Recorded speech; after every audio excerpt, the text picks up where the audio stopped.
বিসমিল্লাহির রহমানির রহিম। আলহামদুলিল্লাহি রাব্বিল আলামিন ওয়াসসালাতু ওয়াসসালামু আলা আশরাফিল আমবিয়া ওয়াল মুরসালিন নবিয়িনা ওয়া হাবিবিনা ওয়া কুদওয়াতিনা মুহাম্মাদিন সাল্লাল্লাহু আলাইহি ওয়াসাল্লাম ওয়া আলা আলিহি ওয়া আসহাবিহি আজমাইন। সম্মানিত দিনী ভাইরা, আসসালামু আলাইকুম ওয়া রাহমাতুল্লাহি ওয়া বারাকাতুহু। আমাদের রিয়াদুস সালিহিনের আজকে 64 নম্বর পর্ব নিয়ে আমরা আলোচনা করব।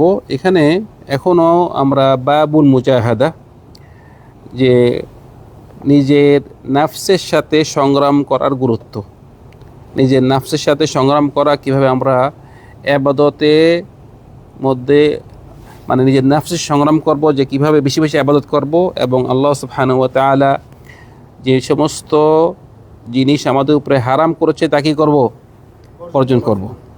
এখানে যে হাদিসটি এনেছেন ইমাম আন-নবী রাহিমাহুল্লাহ, عن أبي عبد الله ويقال أبو عبد الرحمن ثوبان مولى رسول الله صلى الله عليه وسلم, যে সাউবান একজন সাহাবী, তিনি হলেন মাওলা।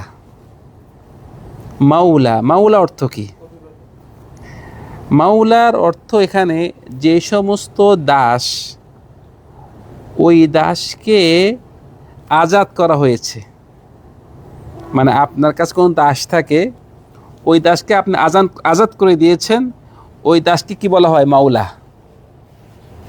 মাওলা মানে উনি রাসূলুল্লাহ দাস ছিল, কিন্তু রাসূলুল্লাহকে উনাকে কি করেছে? আজাদ করে দিয়েছেন, তো বলা হয় এটাকে মাওলা।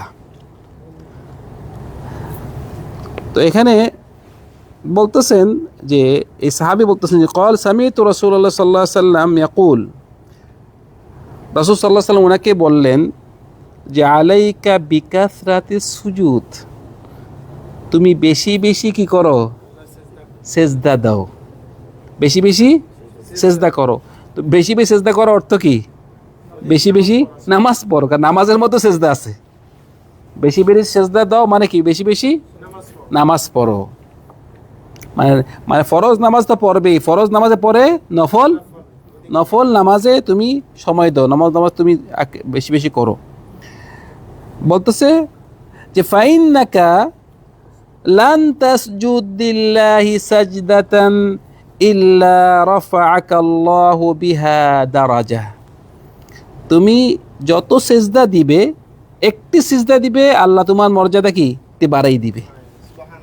প্রতি সিজদার সাথে আল্লাহ তোমার মর্যাদা কি বাড়িয়ে দিবে। ওয়া হুত্তা আনকা বিহা খাতিআহ, এবং তোমার থেকে একটি গুনাহ মাফ করে দিবেন। যত নামাজ, যত নফল ইবাদত করবেন, ফরজ তো করবে, আবার ফরজ না করে নফল করলে তো হবে না, ঠিক আছে না? সেজন্য অনেক সময় কেউ দেখা যায় যে নফল নিয়ে বেশি টানাটানি ফরজ থেকে, কিন্তু মেইন হলো ফরজ। ফরজের পরে নফল করবেন। প্রতি রাকাতে আল্লাহ আপনাকে একটি মর্যাদা বাড়াই দিবে, আবার একটি কি গুনাহ মাফ করে দিবেন।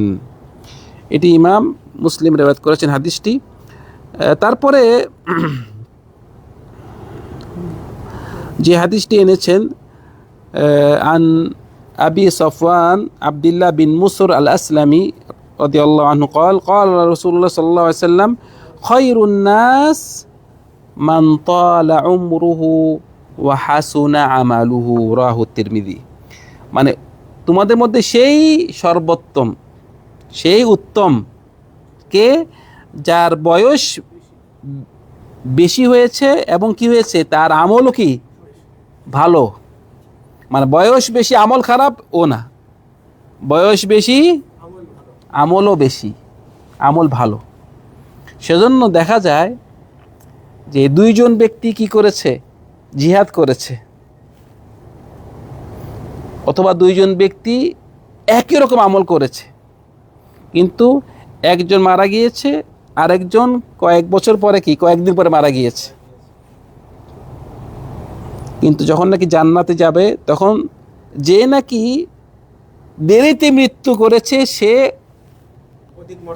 সে বেশি আগিয়ে গেছে। তখন নাকি যে নাকি আগে মৃত্যুবরণ করছে বলছে, আল্লাহ আমরা দুজনে তো একই রকম ছিলাম, সে আমার থেকে আগে এগিয়ে গেল কিভাবে? বলতেছে সে তো তোমার পরে মৃত্যু করেছে, সে সময় পেয়েছে বেশি, ইবাদত করেছে কি বেশি। সেজন্য বেশি বয়স পেলে যদি ওই বয়সটা আপনি কাজে লাগান, ওই বয়সটা কাজে লাগান এবং আবাদতে আল্লাহ লিপ্ত থাকেন, তখন আপনার জন্য ভালো। কিন্তু বয়স বেশি পাই যদি আপনার ওই বয়সটা কাজে না লাগান, তাহলে কি এটা আপনার জন্য আরও ক্ষতি। কথা বুঝতে পেরেছেন? সেজন্য আপনার যে সমস্ত ভাইয়েরা বয়স বেশি এবং আল্লাহর আবাদতে সে সময় দেয়, তার জন্য এটা কি বুঝে গেছে, সে একজন উত্তম ব্যক্তি সমাজে। তারপরে যে হাদিসটি এনেছেন, হাদিস অনেক লম্বা হাদিস, আমরা এর হাদিসটি আমরা আজানের পরে ব্যাখ্যা করব। আমরা এর ছোট একটা হাদিস নিয়ে আলোচনা করি।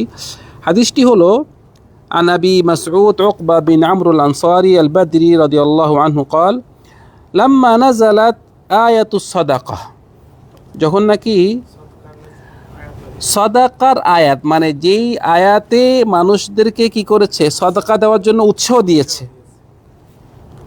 ওই আয়াতটি নাজিল হলো। বলছে কুন্না নুহামিলু আলা দুহুরিনা, মানে সাহাবারা তারা তাদের রিজিক অর্জনের জন্য তারা কষ্ট করে করে কি রিজিক হাসিল করত, মানে তার অর্জন করত। মানে বলছে আমরা আমাদের পিঠে বহন করে করে কি আমরা রিজিক উপার্জন করতাম। কিন্তু যখন নাকি মানে মানে বুঝে গেল কষ্টের পয়সা, এটা কি কষ্টের পয়সা, কষ্ট করে ওরা উপার্জন রিজিক উপার্জন করে। বলছে যখন নাকি এই সদাকার আয়াত নাজিল হলো, তখন আমরা সাহাবাদের সিস্টেম হলো এরকম, যখন নাকি কোনো একটা যে উৎসাহ দেয় রাসূল সাল্লাল্লাহু আলাইহি ওয়াসাল্লাম, তারা কি সাথে সাথে কি এইটা কাজটি তারা মানে তারা এই রাসূলুল্লাহর আদেশ, আল্লাহর আদেশ সাথে সাথে মেনে যায়, সাথে সাথে তারা কাজটি করে। বলতেছে যখন নাকি আয়াতের মানে সদাকাতের আয়াত নাজিল হলো, তখন ফাজা রাজুলুন ফাতাসাদ্দাকা বিশাইইন কাসীর, সাহাবাদের মধ্যে তো কিছু পয়সাওয়ালা লোক আছে, পয়সাওয়ালা আছে। যখন সাদাকার আয়াত নাজিল হলো, কিছু কিছু সাহাবারা কি করলো, অনেক বেশি পয়সা দান করলো। কিন্তু মুনাফিকিনদের সিস্টেম হলো কি, আপনি বেশি দান করেন